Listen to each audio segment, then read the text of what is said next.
Big Boss Malayalam season 7 prediction ലിസ്റ്റിൽ ആദ്യം മുതൽ ഉണ്ടായിരുന്ന പേരാണ് രേണു സുധിയുടേത്. ഒടുവിൽ രേണു സുധി ബിഗ് ബോസിൽ എത്തിയിരിക്കുകയാണ്. ബിഗ് ബോസിൽ രേണുവും മറ്റു താരങ്ങളും വാങ്ങുന്ന പ്രതിഫലത്തെക്കുറിച്ചുള്ള ചർച്ചകൾ ഇപ്പോൾ സോഷ്യൽ മീഡിയയിൽ നടക്കുകയാണ്. ഇതിൽ പ്രചരിക്കുന്നത് പ്രകാരം ബിഗ് ബോസിൽ ഏറ്റവും കൂടുതൽ പ്രതിഫലം വാങ്ങുന്നത് 2 പേരാണ്. ഒരാൾ അനുമോളും മറ്റേയാൾ രേണുവും. ഇവർക്ക് 2 പേർക്കും ദിവസേന 50,000 രൂപയാണ് പ്രതിഫലമെന്നാണ് റിപ്പോർട്ടുകൾ.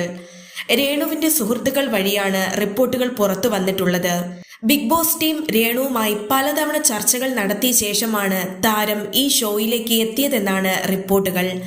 ആദ്യം രേണു സുധി ഈ ഷോയിലേക്ക് വരാൻ തയ്യാറായിരുന്നില്ല. പിന്നീട് ചർച്ചകൾക്കൊടുവിലാണ് രേണു ഈ ഷോയിലേക്ക് വരാൻ തയ്യാറാകുന്നത്. രേണു ദിവസവും 1,00,000 രൂപയാണ് ആവശ്യപ്പെട്ടത്. ഒടുവിൽ 50,000 രൂപയിൽ ഉറപ്പിക്കുകയായിരുന്നു ബിഗ് ബോസ്. റീൽസിന്റെ ഷൂട്ടിങ്ങും മോഡലിംഗും ഉദ്ഘാടനങ്ങളുമായി തിരക്കിലായിരുന്നു രേണു. 100 ദിവസം മാറി നിൽക്കുന്നത് കൊണ്ട് തന്നെ ഇതിനെയെല്ലാം ബാധിക്കും എന്നും ബിഗ് ബോസിൽ പോകുന്നതോടെ ഫെയിം നഷ്ടപ്പെടാൻ സാധ്യതയുണ്ടെന്നും ഇതെല്ലാം മുന്നിൽ കണ്ടാണ് രേണു വൻ പ്രതിഫലം ആവശ്യപ്പെട്ടിട്ടുള്ളത്. പരമാവധി ദിവസം രേണുവിനെ ബിഗ് ബോസ് ഷോയിൽ പിടിച്ചു നിർത്താൻ അധികൃതർ ശ്രമിക്കുമെന്നാണ് സോഷ്യൽ മീഡിയ ചർച്ചകളിൽ പറയുന്നത്.